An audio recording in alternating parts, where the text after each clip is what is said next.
Mes bien-aimés, soyez bénis au nom de Jésus-Christ. Comme nous l'avons annoncé, voici venue l'heure, mais c'est l'heure de la passion. L'heure de la passion du Christ.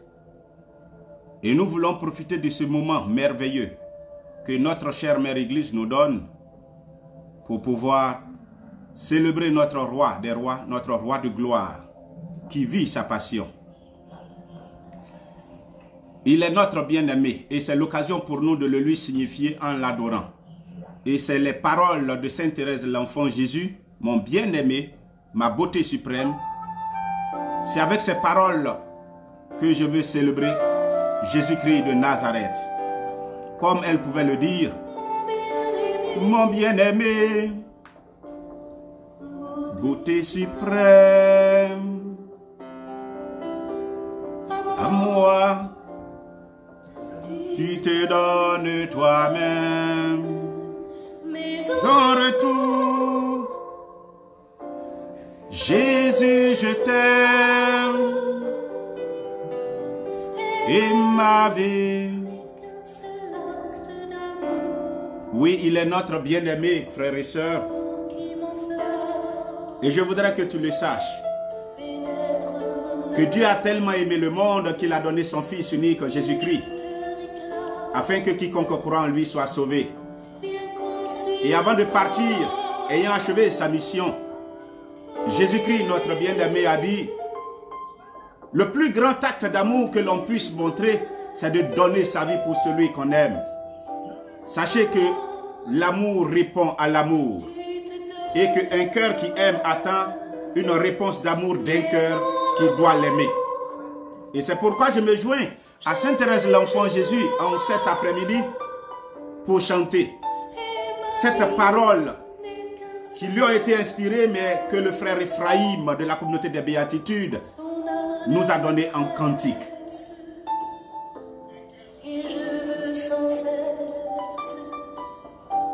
divine fournaise, m'abîmer en toi, mon bien-aimé, beauté suprême. À moi, tu te donnes toi-même, mais en retour, Jésus, je t'aime, et ma vie n'est qu'un seul acte d'amour. Seigneur, la souffrance, Oui, frères et sœurs, devient joie dans nous nous sommes donné rendez-vous en cette soirée le silence. pour vous partager le message du Seigneur. Et nous allons nous inspirer de Jean au chapitre 19, à partir des versets 1er. Avec ce passage, nous aurons à vous présenter l'image de notre roi, notre bien-aimé crucifié. Il est écrit: Pilate prit alors Jésus et le fit flageller. Les soldats, tressant une couronne avec des épines, la lui posèrent sur la tête. Et ils le revêtirent d'un manteau de pourpre. Et ils s'avançaient vers lui et disaient: Salut, roi des Juifs. Et ils lui donnaient des coups. De nouveau, Pilate sortit dehors et leur dit: Voyez, je vous l'amène dehors, pour que vous sachiez que je ne trouve en lui aucun motif de condamnation. Jésus sortit donc dehors, portant la couronne d'épines et le manteau de pourpre. Et Pilate leur dit: Ecce homo, voici l'homme. Que Dieu ajoute sa bénédiction à cette parole. Et que quelqu'un dise Amen. Là où tu es, tu peux dire Amen. Frères et sœurs, avant de vous donner mon message de ce soir, permettez que je m'adresse à mon Père qui est aux cieux. Il est le Dieu d'Abraham, il est le Dieu d'Isaac, il est le Dieu de Jacob. Il est le Dieu de Moïse. Quelle joie pour moi de pouvoir faire partie de ses enfants pour parler de son royaume, de son règne, de parler de son Fils bien-aimé qu'il a envoyé en ce monde et qui, après avoir achevé sa mission, est reparti en nous laissant Marie, sa mère, en nous laissant le Saint-Esprit, en nous laissant son sang précieux, en nous laissant son corps eucharistique. Ô Dieu d'Abraham, Dieu d'Isaac, Dieu de Jacob, Dieu de nos pères, je ne suis pas digne d'annoncer ta parole, je ne suis pas digne de te proclamer, mais je voudrais implorer ta faveur, ta miséricorde et tes compassions infinies sur ma vie. Je te dis merci pour la grâce que tu me fais de pouvoir parler de ton Fils bien-aimé aujourd'hui. Je réclame ta miséricorde sur ma vie et que son sang précieux me lave, me purifie et me rende digne. Oui, m'accorde la dignité des fils de Dieu.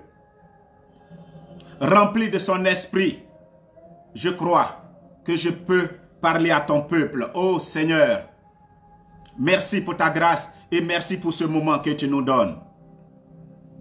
Bénis-moi et bénis tous les cœurs, toutes les personnes qui, au-delà de cette maison où nous nous tenons, sont en train d'écouter mon message. Bénis-les et donne-leur de pouvoir recevoir ton Fils bien-aimé, notre Seigneur Jésus-Christ. Saint-Esprit, entre tes mains, je m'abandonne au nom de Jésus. Amen. Oui, frères et sœurs, c'est une joie pour moi de vous voir. Je vois plusieurs personnes qui sont connectées et qui me suivent. Je veux saluer au passage mon fils Constant Boadi, soit béni. Je vais également saluer mon fils, M. Esmel. M. Esmel, Ayupougon Esmel Henry. Ma soeur et ma fille bien-aimée, Emilienne Aya, depuis le Canada. Que Dieu vous bénisse. Je ne peux pas vous citer tous. Si je dois vous citer tous, je risquerais de ne même pas faire mon enseignement. Alors souffrez que je ne dise pas votre nom, mais sachez que vous êtes dans le répertoire du Saint-Esprit et qu'il vous bénit. Et s'il vous bénit, vous, du haut de l'écran, dites Amen fort. Alors, il y a un événement que le monde entier connaît. Il est en train de vivre actuellement. L'événement nommé coronavirus. À cause de ce virus mortel, cette pandémie qui est cruelle, horrible et qui a semé la panique partout, le monde est désorienté. Et tous sont focalisés sur ce simple mot coronavirus. Toute l'économie est à genoux. Tout le monde industriel est à genoux. Toute la médecine est à genoux. Tout le monde est à genoux. Et tous sont fixés, comme s'il était devenu notre Dieu, sont fixés sur coronavirus. Certains en profitent pour se faire du business. Certains profitent de ce nom pour avoir de l'argent. D'autres profitent pour faire des règlements de compte. Certains également pour voler, pour piller. Mais que ce soit telle raison ou telle autre, moi je suis venu présenter quelqu'un. Alors que tout le monde est figé comme s'il était le but ultime de notre vie, coronavirus, je suis venu et avec la parole de Ponce Pilate dit, voici l'homme. Avec coronavirus, frères et sœurs, et avec cette pandémie mortelle, et ce que nous avons vu certains pays vivre, à l'exemple de la Chine, à l'exemple de l'Italie, à l'exemple des États-Unis, de la France et de l'Espagne actuellement, et de bien d'autres pays, en Afrique également, même dans mon pays, la Côte d'Ivoire, ne serait-ce que regarder ceux qui tombent sous les coups mortels de cette pandémie morbide, cruelle. Nous ne pouvons que dire, mais ce mal tellement répandu nous rappelle simplement la peste dans les années 1700. Au point que Jean de La Fontaine a fait un poème, une fable, utilisant la figure des animaux, mais décrivant très bien ce que c'était que la peste et comment arriver à apaiser le courroux de l'Éternel. Car, disait-il, le lion, une telle peste ne peut survenir qu'à cause d'une peccadille ou d'une faute que le commun des mortels a eu à faire, et pour cela, il faut que quelqu'un paye. Il s'est présenté, mais les autres animaux ont dit non, grand roi, tu ne peux pas être accusé. Et chacun devait passer, faire son mea culpa. Le pauvre Anne, c'est lui qui, passant, il disait que son sabot ayant écrasé l'herbe, qu'il a finalement pris pour mettre sous sa pauvre langue. À peine finit-il de parler qu'on dit haro sur le baudet. Et finalement, il fut accusé. La peste. La peste. Il a fallu alors, pour l'éradiquer, trouver un vaccin. Aujourd'hui, je ne suis pas à l'heure du vaccin. Je suis à une heure qui est cruciale pour le monde. Je suis à un moment très délicat pour cette humanité. Je sais qu'en Matthieu au chapitre 24, le Seigneur Jésus, alors qu'il était sur le point de quitter ce monde, avait prévenu de tous les événements qui devaient arriver à la fin des temps. Je ne suis pas venu te dire que la fin du monde est arrivée, mais je suis venu te dire que nous sommes également dans la fin des temps. Mais nous ne sommes pas encore à la fin du monde. Il y a encore bien des années qui arriveront, bien des événements qui devront se produire. Mais nous avons la mission, comme il a dit, on doit annoncer le Fils partout dans le monde entier. Et l'occasion est bonne. Ce que coronavirus est en train de faire est une opportunité pour moi, non pas de parler de moi, non pas de parler trop de coronavirus. Je ne suis pas venu parler de lui, mais je suis venu présenter mon roi, mon Seigneur et mon Dieu. Je suis venu dire, à l'exemple de Ponce Pilate, voici l'homme. Qui est-il? De qui est-il question, frères et sœurs? Je sais que tu es désorienté. Je sais que tu es perturbé. Je sais que tu ne crois plus en rien. Certains vont même jusqu'à renier Dieu. S'il était vivant, s'il existait, et s'il était un Dieu d'amour, il ne pouvait pas permettre qu'il y ait des milliers et des milliers de morts partout dans le monde entier. Qu'un tel mal qui détruit arrive. Ton commentaire ne prouvera rien. Avant que tu ne sois, Dieu était. Et Dieu sera. Et Dieu est éternel. Parfois, il faut saisir les opportunités que Dieu nous donne pour pouvoir retourner à lui. Et je bénis Dieu pour certains qui ont compris cela et qui cherchent Jésus-Christ partout dans le monde. Voici quelqu'un qui est venu. Je parle à toi qui es victime de cette maladie. Je parle à toi qui es couché sur un lit en Italie, en Espagne, en France, qui est en train de grelotter à cause de la fièvre du coronavirus. Je parle à toi également qui es sur le point de mourir. Je parle à ton esprit. Je parle à ton âme. Je parle aussi à toi qui es confiné dans une maison. Le fait que tu sois dans une maison et empêché de sortir ne dit pas que Dieu n'existe pas. Cela me rappelle simplement Pierre, avec tous les autres apôtres confinés dans une maison, ayant tellement peur. Ils avaient peur de quoi? Ils avaient peur de la mort, car on avait tué Jésus. Et on leur défendait de parler de Jésus-Christ. On leur disait que si on attrapait quelqu'un qui parlerait de Jésus, on le tuerait. Alors, ils étaient face à ce que leur maître avait dit et face à la mort. Comme nous aussi, nous sommes confinés dans les maisons. Toi en France qui m'écoutes, toi qui es en Amérique qui m'écoutes, ou que tu sois dans le monde, en Afrique et partout ailleurs qui m'écoutes, tu es confiné dans une maison. On dit non, pas bouger, non, pas bouger. Tu n'as pas le droit de sortir de ta maison. Tu es confiné en famille. Et Dieu seul sait combien cela est morbide. Combien cela est terrible de pouvoir vivre entre quatre murs pour celui qui n'était pas habitué à cela. Alors, pendant que les apôtres étaient en train de faire l'expérience, fuyant la mort, comme toi et moi, nous sommes en train de fuir la mort nommée coronavirus. Jésus-Christ, qui ne peut pas être confiné, et qui a dit, ma vie, personne ne peut me la prendre. Je la donne et je la reprends. Et celui qui croit en moi, même mort, il vivra. Jésus va faire son apparition. Il rentre et il dit que la paix soit avec vous. Et c'est cette paix que je suis venu vous donner. Je suis venu vous parler de cet homme unique en son genre. Personne ne pourra être comme lui. On l'avait annoncé.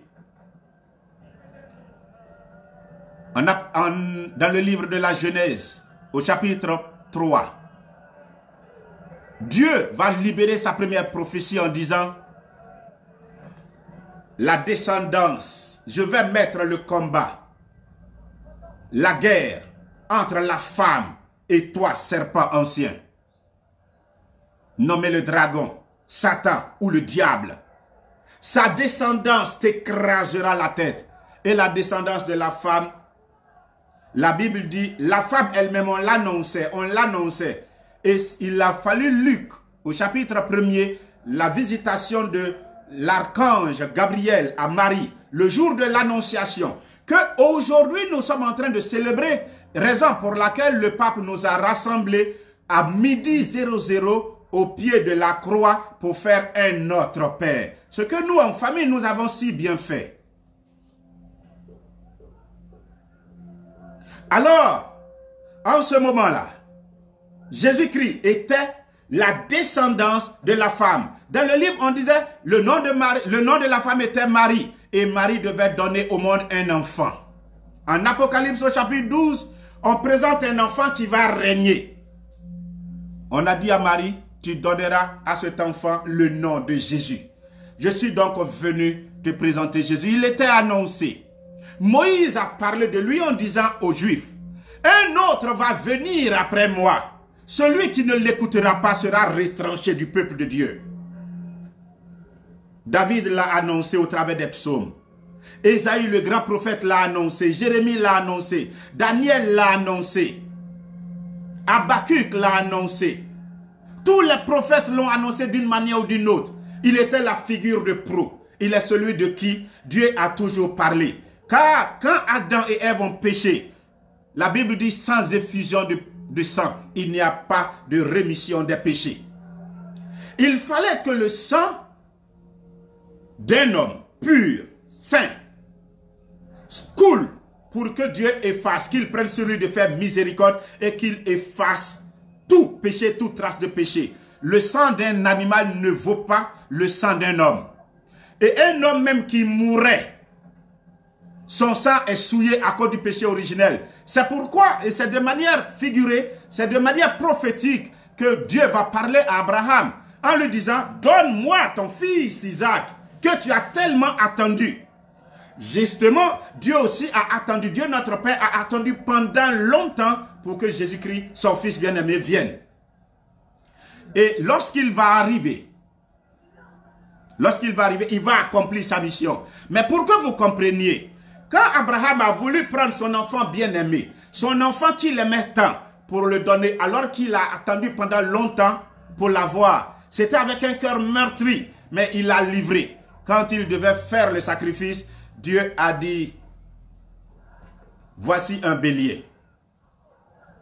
Prends-le à la place d'Isaac. À Isaac, il demandait à son père, mais tu veux aller faire un holocauste? Où est l'agneau du sacrifice? Il dit, Dieu lui-même pourvoira à l'agneau. Le sang d'Isaac n'était pas digne pour un tel sacrifice, car lui aussi est pécheur. Mais en son temps, Dieu devait envoyer son fils bien-aimé. Et il est arrivé. Il est né d'une femme dont le nom est Marie. Et quand Marie lui a donné naissance, alors va commencer le combat. L'annonciation de l'archange va permettre à Marie d'expérimenter déjà ce qu'on appelle le combat spirituel.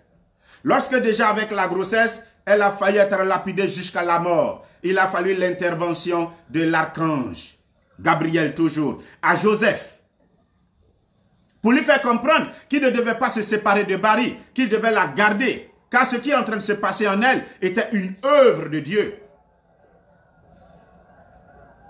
Joseph va prendre Marie avec lui jusqu'à l'accouchement. Et Jésus, tout de suite, quand il grandissait, il va être en proie à des conflits, à du combat spirituel. Parce que Hérode, qui était d'alors en ce moment le roi, a décidé de l'éliminer parce que deux rois ne peuvent pas hériter le même territoire. Mon frère, il a fallu qu'il vienne en Égypte, en Afrique. Et je bénis Dieu pour les pas de ce petit Jésus qui ont foulé le sol de l'Afrique. De la Vierge Marie, les pas de la Vierge Marie qui ont foulé le sol de l'Afrique. De Joseph, dont les pas ont foulé le sol également de l'Afrique.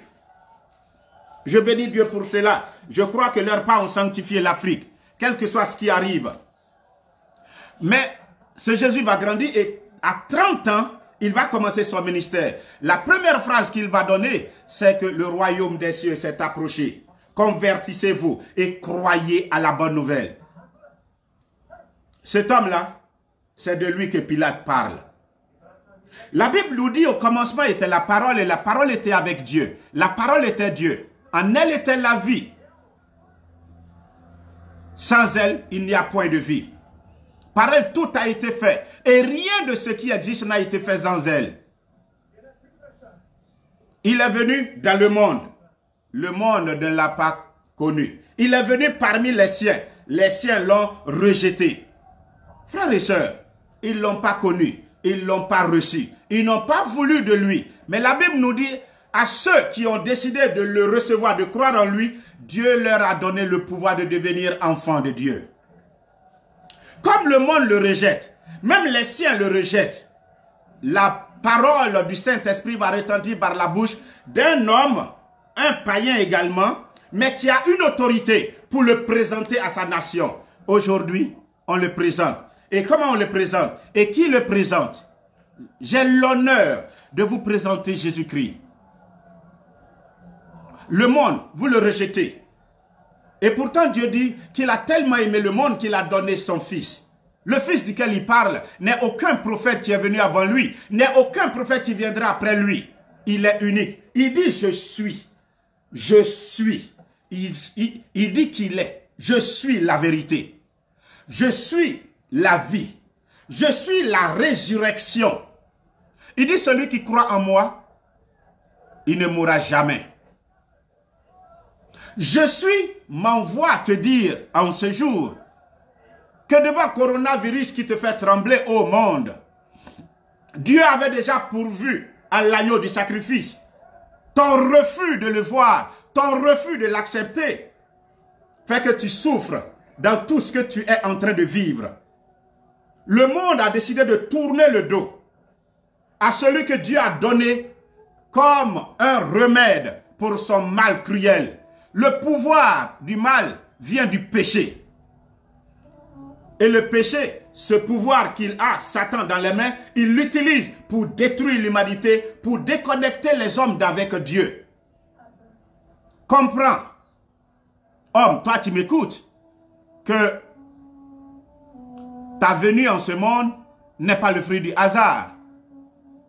Certains sont venus avant toi. D'autres viendront après toi. Ceux qui sont venus avant toi, certains sont déjà partis. Où étaient-ils? Où toi-même tu étais? D'où viens-tu? As-tu une idée de où tu étais? Je te donne une piste. Dieu va dire à Jérémie, quand tu n'étais pas encore conçu, je te connaissais. Tu n'étais pas encore né, je t'avais désigné déjà comme prophète des nations. Dieu te connaissait. Et ton nom est sur la paume de ses mains. Je suis venu te dire que Dieu existe. Et il est digne d'adoration, de louange, de gloire. Mais il a passé les destinées de ce monde à son Fils. C'est pourquoi le psaume 2 le dit clairement par rapport à l'attitude du monde aujourd'hui. Le monde tourne le dos. Et quel est le sort que le monde a réservé à celui que Dieu envoie? Il le refuse. Il le refuse. Et il se rit de lui. Quel est le patrimoine que celui que Dieu a envoyé a laissé en ce monde? Il appelle ça son église. L'ensemble de ses des croyants. Son église. L'église n'est pas un bâtiment. L'église, c'est toi, mon frère. C'est toi, ma soeur. C'est pourquoi je dis on ne peut pas confiner l'église. Et l'ensemble des croyants, ceux qui ont accepté Jésus-Christ, forment une corporation, une assemblée, qu'on nomme aussi église. On t'empêche d'aller à l'église. Donc, église, bâtiment pour prier, gloire soit rendue à Dieu. Dans ta maison, adore l'Éternel, ton Dieu. Célèbre-le, glorifie-le. bénis-le. L'Église, c'est Jésus-Christ. Il nous a laissé son corps mystique. Et l'Église de laquelle nous parlons, justement, l'ensemble de ces croyants, forme le corps mystique. Le sort que le monde a réservé à Jésus-Christ lorsqu'il était sur terre. Le sort que le Sanhédrin, les Juifs, ont réservé à Jésus-Christ lorsqu'il était sur terre est le même sort qu'on lui réserve aujourd'hui en son corps mystique. On attaque l'Église. Et Saint Jean Bosco va nous rappeler, au travers d'une vision, combien de fois l'Église était combattue. Et dans ce combat spirituel, l'Église qui était combattue a vu deux colonnes sortir des profondeurs des eaux, alors que ceux qui combattaient cette Église ont osé prendre tout le monde et ont blessé grièvement cet homme qui était en blanc et qui conduisait l'Église. Quand Sainte Thérèse l'Enfant Jésus dit « Dans le cœur de l'Église, ma mère, je serai l'amour. » Moi aussi je le dis. Dans le cœur de l'Église, notre mère, nous devons être amour. Nous devons être amour. Et mon amour consiste à venir parler de mon roi de gloire. Le sort qu'on lui a réservé est le même sort qu'on réserve à son Église. Est-ce que vous vous rappelez que Jésus-Christ dans sa parole a dit « Prenez cette coupe, partagez-la, buvez-en en souvenir de moi. Je ne boirai plus de ce vin jusqu'à ce que son sang soit pleinement réalisé dans les cieux. » Autrement dit, Jésus-Christ en boira encore un autre jour. Mais pour l'heure, il n'en boira plus. Pourquoi? Parce que le vin est le symbole de la joie. Le vin est le symbole de l'allégresse. Mais il ne pourra pas être en joie tant qu'il sera persécuté. Il a connu une passion cruelle. Comment l'ont-ils reçu? Je vais vous le dépeindre. Voici ce que le monde lui a réservé. Le psaume 2 nous dit, pourquoi ces nations en tumulte, ces peuples qui murmurent en vain, les rois de la terre s'insurgent, et les princes tiennent tête à Yahvé et à son oint le Messie. Rompons leurs chaînes, débarrassons-nous de leurs liens. Mais celui qui siège dans les cieux s'en amuse. Yahvé les tourne en dérision. Puis dans sa colère, il leur parle. Dans sa fureur, il les épouvante. C'est moi qui ai sacré mon roi sur Sion, ma montagne sainte. Je publierai le décret de Yahvé. Il m'a dit, tu es mon fils. Moi aujourd'hui je t'ai engendré. Demande et je te donne les nations pour héritage, pour domaine les extrémités de la terre. Tu les briseras avec un sceptre de fer. Comme un vase de potier, tu les casseras. Voici le monde, le sort qu'on lui a réservé. On l'a refusé jusqu'à refuser tous ceux qui croiraient en lui. Combien les apôtres n'ont-ils pas connu la persécution? Tous les apôtres ont été crucifiés. Ils ont été martyrisés, devrais-je dire. Tous. L'apôtre Paul, la tête décapitée. L'apôtre Pierre, crucifié, la tête en bas. Et que dis-je?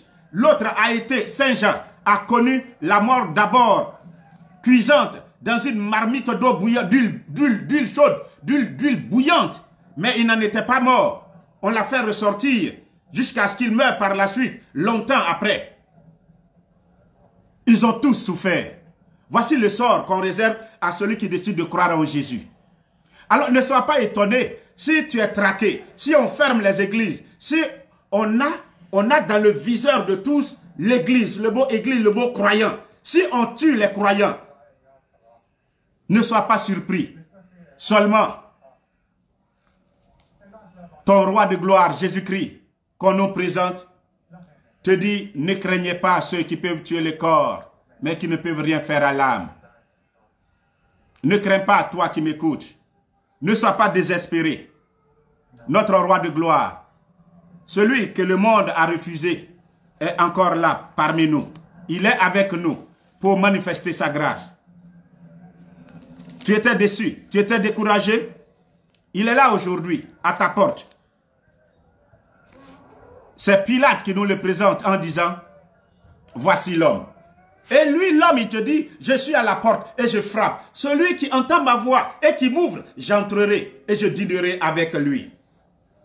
J'entrerai et je dînerai avec lui. Jésus-Christ, celui que Pilate présente, veut entrer dans ta maison, veut entrer chez toi. Ouvre ton cœur. Ouvre-lui les mains. Dis-lui, viens Seigneur Jésus, j'ai besoin de toi. Je te donne ma vie. Pardonne-moi tous mes péchés. Cet homme qu'on présente, il est l'homme de tous les temps. Il est celui que le monde cherche, mais sans le reconnaître. Ecce homo. Voici l'homme. Dieu, en voulant sauver l'homme, a envoyé un homme. De qui est-il question? Voici l'homme. Quand il va mourir à la croix, il dira tout est accompli. On écrira sur sa croix, on mettra un écriteau, Jésus-Christ de Nazareth, le roi des Juifs. Vous avez voulu le refuser. La Bible nous dit, dans les épîtres de Paul aux Corinthiens, s'il l'avait connu, il n'aurait pas crucifié le roi de gloire. Pour toi, il est venu. Et pour toi, il sera à jamais. C'est lui qui porte dans ses blessures. Il fallait qu'il soit crucifié. Il fallait qu'il soit flagellé. Là, on le présente. Il a une couronne d'épines. Il a un manteau pourpre. On l'a tellement flagellé, lui donnant tellement de soufflets de coups que l'œil est exorbitant. Sur la croix, on sera obligé de l'écarteler. À l'exemple de ce film de la Passion du Christ que vous êtes en train de regarder derrière moi. Il va souffrir. Il va dire, Père, Père, pourquoi m'as-tu abandonné? C'est lui l'homme. L'homme que Dieu donne comme un agneau, un sacrifice pour payer la rançon. Toi, tu es appelé à la mort éternelle, mais lui a donné sa vie. Afin que si tu crois en lui, que tu ne périsses pas. C'est pourquoi Saint Paul va dire, il n'y a point de condamnation pour celui qui est en Christ. L'homme de qui Pilate parle, le voici. Que tu le veuilles ou pas, ô homme, toi qui m'écoutes, sache que tu ne sais pas d'où tu viens et tu ne sais pas où tu vas. Tous ont péché et sont privés de la gloire de Dieu. Mais celui-là a donné sa vie. Il a donné son sang. Personne ne peut dire qu'il a une fois péché. Il dit, qui d'entre vous peut prouver que j'ai une fois péché? Alors, celui-là, il dit, je suis venu donner ma vie en rançon pour la multitude. Pendant que tu vis dans la peur, confiné dans une maison, je te présente Jésus, qui même dans sa mort est Seigneur, et qui 3 jours après va ressusciter d'entre les morts et va visiter tout le monde. Je prie qu'en ce jour, Jésus-Christ, qui était mort, qui a connu une passion, sachez que c'est temps de carême, où l'Église devait vivre la passion du Christ, qu'on nous empêche de vivre au travers des chemins de croix, parce qu'on ne peut pas aller dans les églises bâtiments, on ne peut pas être en grande assemblée, nous sommes confinés dans des maisons. C'est la passion du Christ encore qu'il est en train de revivre. On veut le tuer en détruisant son église, on veut le tuer pour une seconde fois. Mais je dis, il était bien mort, mais cette fois-ci, il est ressuscité. Et il dit, les portes de la mort ne prévaudront pas contre mon église. Mon frère, cours et viens, donne ta vie. Donne-toi à Christ. Viens dans son église. Pas dans l'église bâtiment. Pas forcément dans une église confession. Laissez les religions. Laissez les confessions. Donne ta vie à Christ. Donne ta vie à Jésus. Et alors, les portes de la mort ne prévaudront pas contre toi. Jésus-Christ t'appelle. On m'a tué. Mais c'est moi qui donne ma vie. Je la donne pour la multitude. Mais détruisez ce temple. Et en 3 jours, je le rebâtirai. 3e jour, il est ressorti. Ce Jésus ressuscité, mais qui est en train de vivre sa passion, a besoin des âmes pour l'aimer, pour consoler son cœur sacré. Son cœur qui a tellement aimé le monde, Mais le monde le lui a bien rendu en le détestant. Mais moi, j'ai décidé, à l'exemple de Sainte Thérèse, l'enfant Jésus, de dire, pour la cause de l'Église, qui est ma mère, j'aime Jésus. Dans le cœur de l'Église, ma mère, je serai amour. J'aime Jésus et je l'adore. Je lui demande pardon pour mes péchés. Je lui demande pardon pour les péchés de ma famille. Je lui demande pardon pour les péchés de tous mes fils spirituels. Je lui demande pardon pour les péchés des gouvernants de mon pays. Je lui demande pardon pour les péchés de tous les gouvernants et de tout le peuple africain. Je lui demande pardon pour les péchés de tous les continents, tous les habitants des 5 continents. Je lui demande pardon et je prie que son sang parle, sinon sa mort aurait été vaine. Que son sang parle en faveur de tous ceux qui sont malades du coronavirus. Son sang, qu'il asperge l'humanité entière afin de neutraliser la puissance du coronavirus. Et qu'on n'en parle plus. Nous savons que nous vivons des temps difficiles, mais nous réclamons, nous en appelons à l'agneau qui est mort à la croix, bien plus qui est ressuscité, afin que sa voix remue le ciel, pour que Père, ce qu'il a programmé, qu'il puisse revenir sur sa colère. Ma voix ne porte peut-être pas. J'en appelle à tous les saints. J'en appelle à Charbel, Saint Charbel, à Padre Pio. J'en appelle à Saint François d'Assise. J'en appelle à tous les saints. Saint Pierre, Saint Paul, Saint Jean. J'en appelle à vous, à Saint Jean-Paul II, à tous les saints. Venez intercéder pour nous. Vous, nos patriarches, intercédez pour nous. Vous, les saints prophètes et les saints rois, intercédez pour nous. Le monde aujourd'hui va mal, mais nous avons besoin de votre intercession, de vos prières. Touchez le cœur de Yahvé pour ce monde d'aujourd'hui et préservez ceux qui lui appartiennent. Car le monde est mauvais. Vierge Marie, comment ne pas parler de toi? Prie le Père pour nous. Que celui qui a des oreilles pour entendre ce que l'Esprit dit. Quant à moi, j'ai été heureux de passer ce temps avec vous. Je vous recommande au Sacré-Cœur de Jésus et au cœur immaculé de Marie. Ne crains pas, crois seulement, car il est fidèle. Notre Dieu est fidèle. Il a promis, il reste fidèle aujourd'hui et à jamais. Et je vous bénis. Tout en se préparant pour un autre direct, je vous bénis au nom du Père et du Fils et du Saint-Esprit. Amen.